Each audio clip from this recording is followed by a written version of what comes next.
pemerintah ada membantu tapi tidak banyak. Sering kalau ada anggaran itu dibagikan ke negeri. Padahal negeri sudah semuanya dibiayai. Ini menurut saya diskriminasi dan ketidakadilan. Baik pada tingkat dasar menengah bahkan untuk tingkat perguruan tinggi. Banyak anggaran nasional yang sebenarnya uang rakyat itu hanya disalurkan pada sekolah-sekolah negeri. Sekolah-sekolah swasta itu tertarik. Ada juga mereka bantu, tidak ada, tapi tidak seberapa. Alhamdulillah Muhammadiyah tetap bisa membangun, bisa memberi kepada sekolah. Maka tentu sekolah-sekolah Muhammadiyah harus dibayar. Nah, biasanya ada subsidi silang, orang mampu nanti subsidi kepada yang tidak. Oke, pertanyaan lain. Ya Pak Din, tanggapannya mengenai yang untuk mendukung mendampingi Jokowi gimana? Jawaban Pak Din sendiri mendampingi Jokowi. Terus terang saya baru dengar, belum pernah mendengar bahwa saya ada yang mencalonkan untuk mendampingi Jokowi. Kita serahkan proses pilpres nanti itu kepada mekanisme demokrasi. Walaupun sistem demokrasi yang kita anut ini agak liberal, dengan pemilihan langsung, maka berlakulah 1% 1 vote, satu orang satu suara. Maka tidak ada beda antara, mohon maaf, suara yang berada di lapis bawah kayak tukang becak dengan suara katakanlah pejabat, menteri, guru besar, sama menurut demokrasi yang kita anut. Kalau demokrasi yang dimaksudkan oleh founding kita dulu di Majelis Permusyawaratan Rakyat itu, maka orang-orang yang mewakili itulah yang kemudian bermusyawarah, orang-orang yang terpilih dari bangsa ini. Tapi karena demokrasi kita seperti itu, maka wajar saja orang yang populer, orang yang idolakan oleh media massa, khususnya orang yang punya akses kepada opini, bisa memasang iklan, bisa memasang baliho, bisa diberitakan secara baik, itu yang akan populer.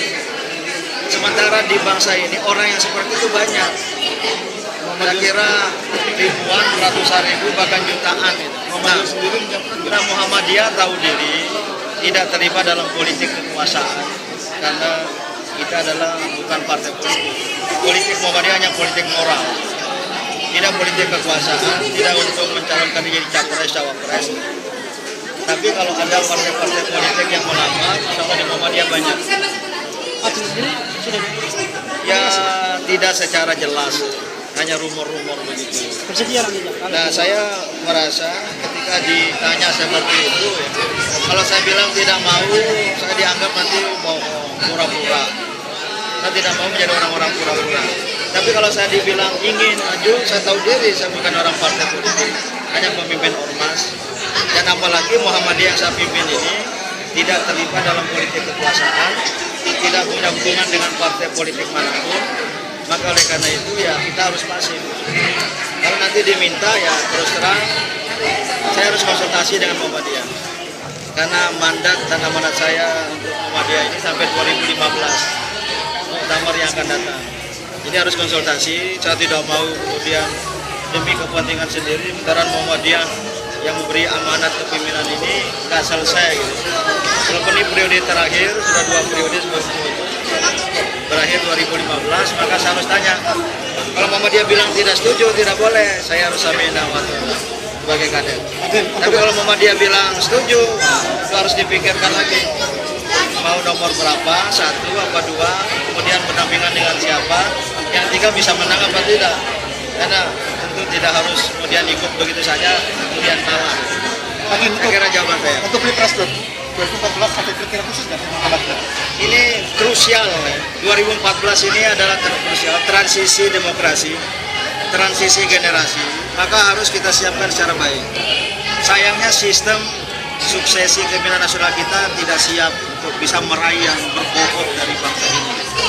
Oleh karena itu harus ada kearifan semua pihak untuk bisa menjaring. Nah, partai-partai politik yang memang berkewenangan, yang kelihatannya egois, ingin calonnya sendiri, ketua umumnya sendiri jadi calon. Maka oleh karena itu Muhammadiyah mengusulkan kriteria. Selain 1 dia visioner, Dan visinya itu adalah cita-cita nasional yang telah diletakkan oleh the founding fathers. Ada di penguatan Undang-Undang 45. Nah, yang kedua dia solidarity maker. Apa? Menciptakan solidaritas. Dia di atas untuk semua kelompok. Tidak menjadi presiden untuk partainya, golongannya, apalagi dirinya sendiri. Tapi untuk semua, baik agama, suku, kelompok-kelompok masyarakat. Itu solidarity maker. Yang ketiga, problem solver. Yang mampu memecahkan masalah. Bukan yang menumpuk masalah. Karena lari dari masalah atau merasa tidak ada masalah. Nah, yang ketiga, yang keempat, risk taker, mau mengambil risiko, jangan menjaga diri, menjaga citra dan sebagainya, kemudian tidak mau melakukan. Nah, yang keempat, paling penting, punya komitmen moral, integritas dan komitmen moral. Apa seperti itu Muhammadiyah memandang sudah ada belum? Gimana? Muhammadiyah sendiri memandang Muhammadiyah tidak terlibat mencari. Dari kita itu ada tokoh-tokoh nasional sudah ada. Saya yakin ada, dan banyak. Ya, enggak, kita tidak mencari. Oleh karena itu kita tidak mencari karena bukan terlibat politik. Mengajukan calon supaya partai-partai politik mempertimbangkan. Gimana? Penyadapan Pak Din, gimana Pak Din? Itu kalau benar sungguh naif. Tidak bisa diterima dalam kehidupan internasional. Dan itu adalah sebuah intervensi subversi. Maka pemerintah Indonesia harus mengusut dan jangan membiarkan saja. Dan kalau seandainya itu benar, harus ada langkah-langkah konkret sebagaimana dilakukan oleh pemimpin Jerman dan negara lain. dengan intelijen sendiri, sendiri. Oke.